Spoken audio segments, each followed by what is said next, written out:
आज के लेक्चर में हम अपना वही काम कंटिन्यू करेंगे कि जैसे रोड को रिलीज किया, फंडामेंटल लॉ ऑफ रोटेशन पे हम थे, उसको डेराइव भी करना है, लेकिन पहले उसको अप्लाई कर रहे थे, है ना। देखो समझना इस चीज को, जैसे सपोज ये एक रोड थी, कुछ पार्ट हमने कर दिया था, कुछ और अभी सीख लेते हैं। ये एक रोड है और यहाँ से हिंज है, और अभी ये हॉरिजॉन्टल पोजीशन में है, और इसकी जो लेंथ है वो लेंथ हमने मानी थी L। ये जो लेंथ है, ये लेंथ हम L मान के चल रहे थे, और वहां से इसका M माना था यूनिफॉर्म रोड, है ना। और इसको यहां से रिलीज किया, इस जगह से इसको रिलीज किया, ये काम था। सवाल ये था, पहला सवाल ये था कि छोड़ते इसका अल्फा निकाला, उससे जो लास्ट पॉइंट उसका एक्सेलरेशन निकाला, ये किया था हमने। इसको पता नहीं ए नाम दिया था कि उसको ए नाम दिया था, इसको ए, तो ये वाला आपका है बी।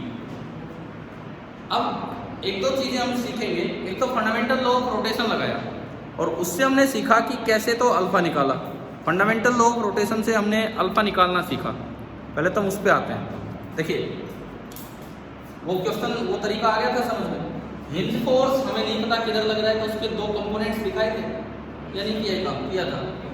दो परपेंडिकुलर डायरेक्शन में दिखाए, एक को बोला N1 और एक को बोल दिया N2। क्लियर है, एक N1 हो गया, एक N2 हो गया। इसको आपने यहाँ से रिलीज किया, और मैंने माना कि जो इनिशियल एक्सेलरेशन है वो कितनी है, अल्फा। अच्छा, एक और फोर्स जो इसके बिल्कुल सेंटर में लग रहा था वो कितना था, M, है ना भाई, ठीक है। अब हमने ये निकाला था कि net torque is equal to I into alpha, तो मैंने ये एक्सिस ले लिया, ये वाला एक्सिस ले लिया, क्योंकि आई लिखोगे तो एक्सिस लेना पड़ेगा। मैंने ये एक्सिस लिया, ये वाला एक्सिस।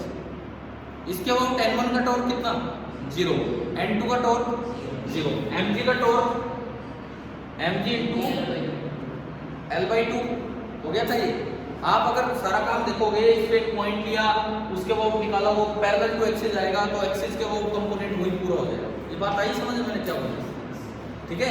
इस एक्सिस पे पॉइंट ए ले लो, उसके बाद टॉर्क पैरेलल टू एक्सिस जाएगा, तो कंपोनेंट भी पूरा यही हो जाएगा। यानी कि जो नेट टॉर्क अबाउट ए था, नेट टॉर्क अबाउट ए वो कितना था, mg इंटू L/, ये आपका था नेट टॉर्क अबाउट पॉइंट।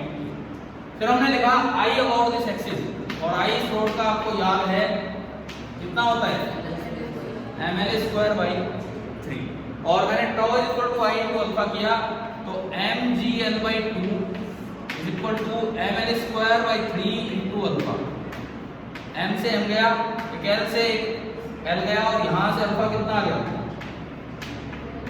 ये तो निकाल लिया था आपने लास्ट टाइम, 3g/2l।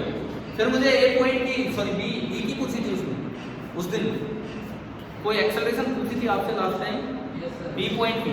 तो बी पॉइंट की एक्सेलरेशन देखो, छोड़ते ही स्पीड तो है नहीं, स्पीड दी है, तो सेंट्रीपिटल एक्सेलरेशन तो कितनी होगी, 0, बिकॉज सेंट्रीपिटल एक्सेलरेशन होती है v²/r, v²/r। छोड़ते ही स्पीड कितनी होगी, रिलीज किया तो 0, तो v²/r 0। लेकिन अल्फा है तो एक टेंजेंशियल एक्सेलरेशन होगी, ए टेंजेंशियल, और उसका फॉर्मूला होता है अल्फा इंटू रेडियस। और इस पॉइंट के अबाउट ये घूम रहा है, तो रेडियस कितना है, L, तो ये आपका हो गया अल्फा इंटू L, और अल्फा था 3g/2l, तो ये AT आपका आया 3g/2। AT जो है वो आपका सिंपली निकल के आ गया था 3g/2। पहले बताओ ये पार्ट हो गया।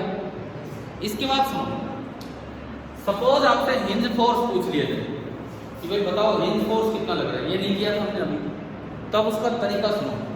आप एक बार ये काम कर चुके हैं, इसके बाद हिंज फोर्स कैसे निकाला जाएगा उसका तरीका आप सुनिए, क्या तरीका होगा सुनिए। एक बार आप जब अल्फा ला चुके हैं, तो आपको सेंटर ऑफ मास की एक्सेलरेशन भी पता लग जाएगी। वही जैसे बी पॉइंट की निकाली, वैसे ही सेंटर ऑफ मास किया जाएगी। सेंटर ऑफ मास इसका सेंटर पॉइंट होगा, क्योंकि यूनिफॉर्म रोड है, इसका सेंटर पॉइंट जो है वो सेंटर ऑफ मास होगा, क्योंकि ये रोड कैसी है, यूनिफॉर्म रोड। क्लियर। अब देखिए, मुझे N1 N2 निकालना है, तो पहले ना सेंटर ऑफ मास की एक्सेलरेशंस निकाल लो। इस वक्त मुझे N1 N2 चाहिए, तो इस समय सेंटर ऑफ मास की सेंट्रीपिटल एक्सेलरेशन कितनी है, 0 की नॉन 0, इस वक्त आपने रिलीज किया है तो सेंटर ऑफ मास की भी स्पीड कितनी है? 0। तो v²r उसके लिए भी, v²r उसके लिए भी 0। टेंजेंशियल एक्सेलरेशन कितनी है सेंटर ऑफ मास की? इस समय मुझे L1 L2 चाहिए, तो इस समय टेंजेंशियल एक्सेलरेशन कितनी है? अल्फा इंटू आर, और आर इन्होंने सही बताया कितना होगा? L बाई, है ना, समझ आ रहा है? तो इस वक्त जो सेंटर ऑफ मास की अगर मैं बात करूं तो सेंटर ऑफ मास की सेंट्रीपिटल को आप रेडियल भी बोल सकते हो। रेडियल एक्सेलरेशन तो है 0, लेकिन जो टेंजेंशियल एक्सेलरेशन है सेंटर ऑफ मास की वो होगी अल्फा इंटू उसका रेडियस, और उसका रेडियस कितना है? L by 2। तो अल्फा इंटू L बाई 2 करोगे तो इंटू L बाई 2 किया, L से L गया, कितना आ गया? 3g by 4। समझ आया? ये आया 3g बाई 4, है ना। अब देखो मैं N1 N2 कैसे निकालूं। एक बार आपको सेंटर ऑफ मास की एक्सेलरेशन मिल चुकी है, अब सेंटर ऑफ मास का ये फायदा होता है, फाइनली आप सारे मास को समेट के कहाँ रख सकते हो? सेंटर ऑफ मास पे।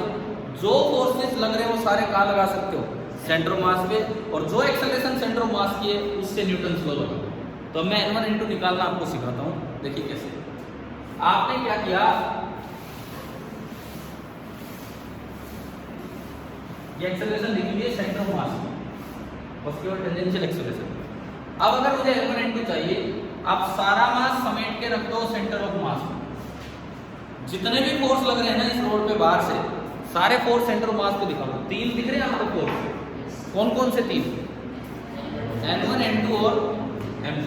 तो हमने क्या किया, देखो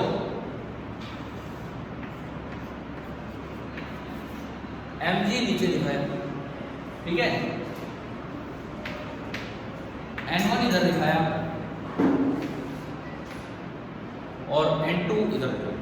mg नीचे, N1 आगे, दिख गए सारे फोर्स। अब दिखाओ सेंटर ऑफ मास की एक्सेलरेशन।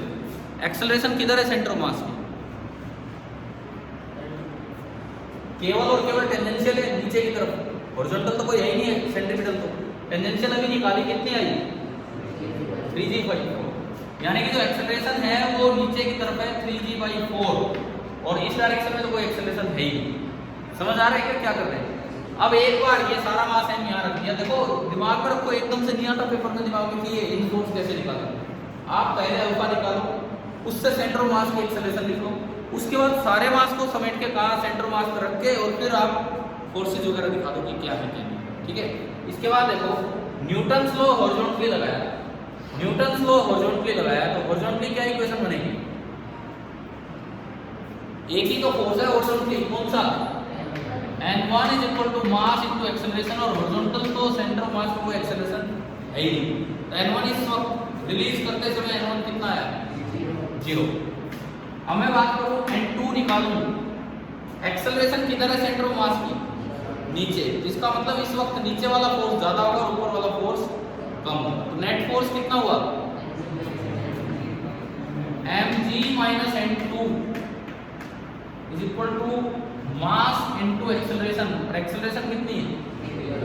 3g by 4। यहां से बताओ N2 कितना दिख रहा है? यहां से अगर मैं N2 निकालूं तो N2 आ रहा है mg माइनस 3mg बाई 4, है ना भाई। आगे कितना बचा? mg by 4। अच्छा, जो नेट इंच फोर्स होता है, नेट इंच फोर्स, अगर नेट इंच फोर्स पूछा जाए n, तो पाइथागोरस से होता है under root n1 square plus n2 square. लेकिन इस सवाल में एक तो 0 ही आ गया, n1 तो 0 ही आ गया, तो ओनली कौन बचा है? n2 बचा है। इट मींस जो फाइनल इंच फोर्स का आंसर होगा कितना आ गया? mg by. ये चीज दिमाग में रखें कि आखिर में अगर फोर्सेस की वैल्यू निकालनी है ना, तो एक बार सेंटर ऑफ मास की एक्सेलरेशन निकाल लो, और फिर सारा मास वहां रख के सारे फोर्स वहां दिखा दो, चाहे कोई इंच में लग रहा हो चाहे एंड में लग रहा हो, सारे फोर्स वहां दिखा के फिर न्यूटन लॉ दो। हाँ जी बोलिए, एंड कैसे निकाला? देखो सेंटर ऑफ मास की टेंजेंशियल एक्सेलरेशन कितनी आई थी? अभी निकाली थी हमने 3g बाई 4। तो सेंटर ऑफ मास में नीचे की तरफ एक्सेलरेशन है 3g बाई 4, और इधर एक्सेलरेशन है, इधर एक्सेलरेशन है 0। सेंट्रीपिटल एक्सेलरेशन होती v² बाई r, और जस्ट रिलीज किया है तो स्पीड कितनी है? जीरो। तो इस समय तो एक्सेलरेशन जीरो है ना।